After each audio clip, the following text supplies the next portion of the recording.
Welcome to channel of gardening and farming at Omveer Singh 61. नमस्कार साथियों, आज मैं हूँ अपने टेरेस गार्डन में। और टेरेस गार्डन में आज मैंने एक जो मेरा मिनिएचर गार्डन था, बुद्धा मिनिएचर गार्डन, उसमें थोड़ा सा प्लांट्स का परिवर्तन किया। ये देख रहे हैं यहाँ पे। और इसमें एक सोलर लाइट, ये सोलर लाइट लगाई है। और इसमें प्लांट को मैंने थोड़ा चेंज किया, उसका सुंदर लुक आया, एक बहुत ही सुंदर सा लुक दिया इसको। और बड़ा सुंदर सा ये हमने इसको बनाया है। ये देख रहे हैं, ये बुद्धा रखे हैं हमारे बीच में। हमने स्थापित किया बुद्धा की मूर्ति को, जो कि शांति के, पीस के प्रतीक माने जाते हैं। और साथ में हमने इनके साथ इनके पीछे सोलर लाइट लगाई है। रात में सोलर लाइट बड़ा अच्छी जलती है, तो ये हमारा मिनिएचर गार्डन बहुत ही सुंदर ये लगता है। लेकिन आज मैंने जो वार्ता करनी है वो मिनिएचर गार्डन की नहीं, लेकिन क्योंकि मैंने तैयार किया था, मुझे वार्ता करनी है कि बहुत ही खूबसूरत से पौधे, बड़े ही डेलिकेट पौधा है। उसको छुओ तो उसमें कुछ ना कुछ उसका टूट जाना है। तो चलिए मैं दिखाता हूँ आपने इस बड़े डेलिकेट से पौधे को मिलवाता हूँ। ये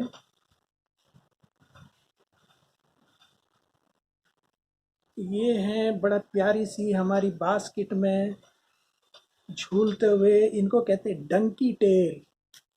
ये देख रहे हैं, ये बड़े ही डेलिकेट होते हैं। ये लीव्स देख रहे हैं, ये लीव्स इनकी लंबा सा स्टेम होता है, उस पर ये लीव्स होती हैं, पानी से भरी हुई लीव्स होती हैं।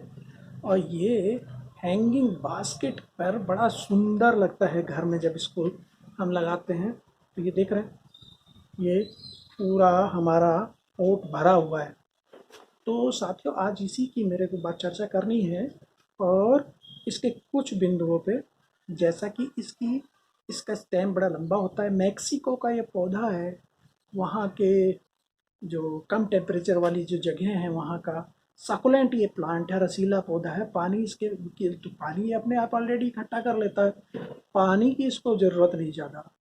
तो एक तो पानी की बात होगी, पानी बहुत हल्का सा, पत्तियों पे ना करके नीचे ही हमें हल्के से डालना है। एक तरह से जैसे स्प्रे करना है, और वो भी तब करना जब हमें ये देख लें 2-3 इंच गहरी इसकी जो पॉट मिक्स है, मिक्सचर है, सॉइल है, वो सूख जाए। तभी इसमें हमें पानी देने की ज़रूरत है। तो पानी की इसकी कोई खास विशेष आवश्यकता नहीं है। ज़्यादा पानी देंगे तो ये मर जाएगा। जैसे कि मैं बता रहा हूँ, बहुत ही सेंसिटिव, बहुत ही डेलिकेट पौधा है। और इसके जरा सा छूते ही ये पत्ती इसकी टूट जाती है, इसका स्टेम से टूट सकता है ये। तो लेकिन घबराने की कोई बात नहीं, जो पत्ती टूटेगी अगर इसमें गिर गई तो वो भी प्रोपेगेट कर जाती है।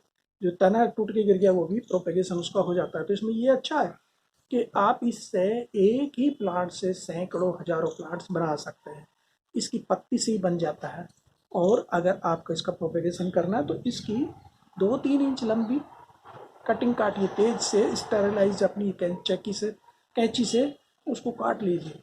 और इसका जैसा, और कैक्टस की जो हम सॉइल बनाते हैं, जो सॉइल मिक्स बनाते हैं, वो रेतीली बजरी टाइप सॉइल जो बनाते हैं, और वेल ड्रेन छोटा से पॉट में शुरू में इसको अगर लीव से हमें करना है, इस से करना है, तो छोटे पॉट आते हैं, उसको उससे हम इसको उसमें लगा सकते हैं। और वो सॉइल मिक्स हमारा, मैंने बताया ना, कैक्टस की तरह का वो होना चाहिए।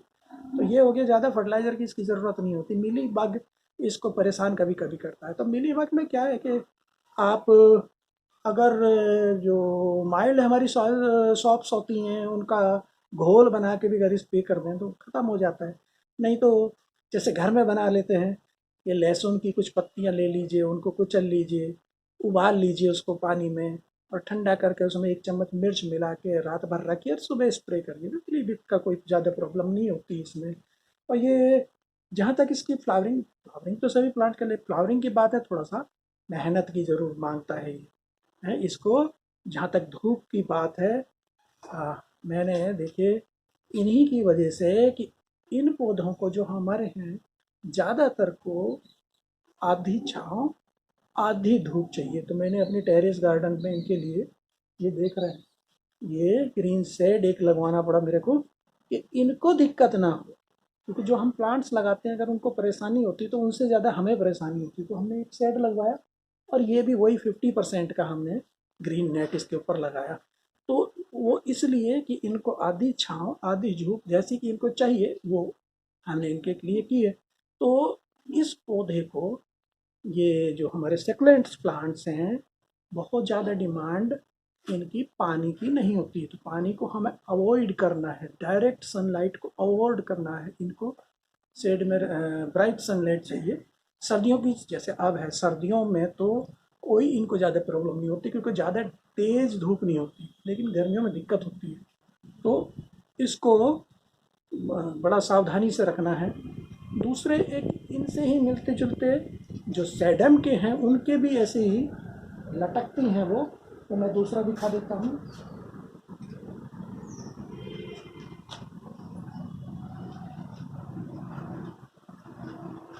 ये हमारे सैडम कैटेगरी का जो पौधा है, ये देख रहे, ये भी ऐसे हैंगिंग बास्केट्स में ये पौधे बड़े अच्छे चलते हैं। तो इसके भी क्योंकि ये भी पानी अपनी लीव्स में लेके रखता है। तो एक तो हमने ये सैडम और दूसरा हमारा डंकी टेल, ये डंकी टेल, ये दो पौधे आज मैं इनकी चर्चा कर रहा था। तो दोनों के लगभग लगभग वही इनका है कि इनको पानी कम चाहिए, और अगर पानी देना जब बिल्कुल सूख जाए, जैसे हम कैक्टस की केयर करते हैं, जैसे कैक्टस की केयर करते हैं उसी तरह के इसको बहुत ज़्यादा पानी नहीं चाहिए, बहुत ज़्यादा फर्टिलाइज़र नहीं चाहिए। फर्टिलाइज़र में क्या है, इसमें 10-15 दिन में थोड़ा सा, अगर इसके पोट में जगह है या आपको रिपोर्ट करना, रिपोर्ट बहुत आसान नहीं होता इनका, सेंसिटिव, क्योंकि मैंने बताया रिपोर्ट करने के लिए इनको यही है कि आप पहले इसकी कटिंग से, ये लीफ से भी लग जाता है और स्टेम से भी लग जाता है, स्टेम कटिंग करके भी लग जाता है। तो इसको छोटे पोट जो होते हैं, इस तरह के पोट होते हैं ना जो नर्सरी में मिल जाते हैं, इस तरह की लीव्स इसमें अपना सॉइल मिक्स रख के इसमें तैयार करके सॉइल मिक्स, और उसमें लीव से स्टेम कटिंग से इसमें लगा लीजिए। और फिर जब ये इसमें अपना ये तैयार होने लगे, वैसे इनमें बेबी प्लांट्स भी अपने आप जब लीव्स गिर जाती है, इसमें बेबी प्लांट्स बहुत सारे हैं, उनको भी निकाल के इसके अंदर अगर देखेंगे तो इसमें बहुत सारे बेबी प्लांट्स भी हैं अंदर। तो इस बेबी प्लांट से भी आप रिपोर्ट कर सकते हो, उसमें लगा सकते हो। पहले छोटे में लगाइए, फिर आराम से बहुत सावधानी पूर्वक हमें रिपोर्ट करना। रिपोर्ट में वही रेतीली मिट्टी टाइप, सैंड को छान लीजिए, बजरी टाइप, उसका बारीक बजरी टाइप, अगर उसमें हम सॉइल ले लेते हैं और उसमें गार्डन सॉइल कुछ मिला लेते हैं और सड़ी हुई गोबर की खाद या वर्मी कंपोस्ट मिलाते हैं।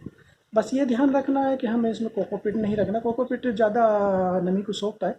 तो कोकोपीट की जगह हमें सैंड या आप वर्मी को लाइट ले सकते हैं, परलाइट ले सकते हैं। ऊपर की जो हमारी 2-3 इंच होती है उसमें परलाइट मिला देना चाहिए। तो पोरस सॉइल इनको चाहिए।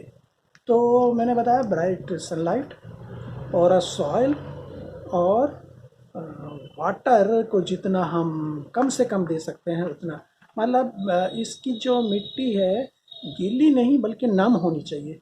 तो ये हमें ध्यान रखना है। प्रोपेगेशन इसका दोनों से हो जाता है, आप इससे आप पत्ती से भी कर सकते हैं, आप स्टेम कटिंग से भी कर सकते हैं प्रोपेगेशन इसका।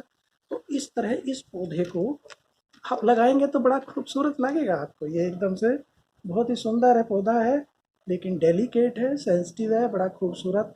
इसमें लाल फूल आता है।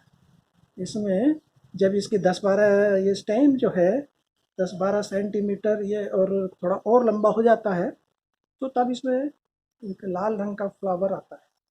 ये जब भर जाता है तो दोनों तरफ, हाँ, इस बास्केट के दोनों तरफ, चारों तरफ इसमें ये लटकना शुरू हो जाता है और बड़ा सुंदर लगता है वो लटका हुआ। तो इस पौधे को भी हम अपने गार्डन में ज़रूर लगाएं। सक्लेंट प्लांट की श्रेणी का ये भी पौधा है, और जैसे मैंने बताया नेटिव प्लेस इसका मैक्सिको है। और सर्दियों में तो अच्छा चलता है ये, गर्मियों में थोड़ा सा वो बचाना होता है हमें धूप से। और पानी इसमें एक सप्ताह के बाद ही, जब मैंने बताया सूख जाए, है ना, तो वो देना है। और गर्मियों में तो एक सप्ताह में दे दें, लेकिन सर्दियों में और ज़्यादा आपको देखना है, बहुत ज़्यादा पानी की ज़रूरत नहीं है, मिनिमाइज करना है पानी को। वाटर मिनिमाइजेशन बहुत ज़रूरी है इसमें बहुत ज़्यादा पानी। कई बार खुशी खुशी में हम चीज़ें गड़बड़ कर लेते हैं, हमारा पौधा बहुत अच्छा चल रहा है लेकिन फिर भी हम डेली उसमें पानी लगा देते हैं, डेली फर्टिलाइज़र दे देते हैं। खास करके इसी में बहुत अच्छा चल रहा है और अच्छा लगता है, दो चार का अगर बड़ाई कर दी किसी ने तो और अच्छा हम उसमें पानी लगा देते हैं। तो पानी, फर्टिलाइज़र बहुत ही बैलेंस मात्रा में इनको देना चाहिए। तो ये कुछ चीज़ें थी आज हमारी बरो टेल, डंकी टेल और जो हमारे सक्लेंट प्लांट्स हैं उनके उसमें बारे में जो मेरे को आज चर्चा करनी थी। थैंक यू दोस्तों।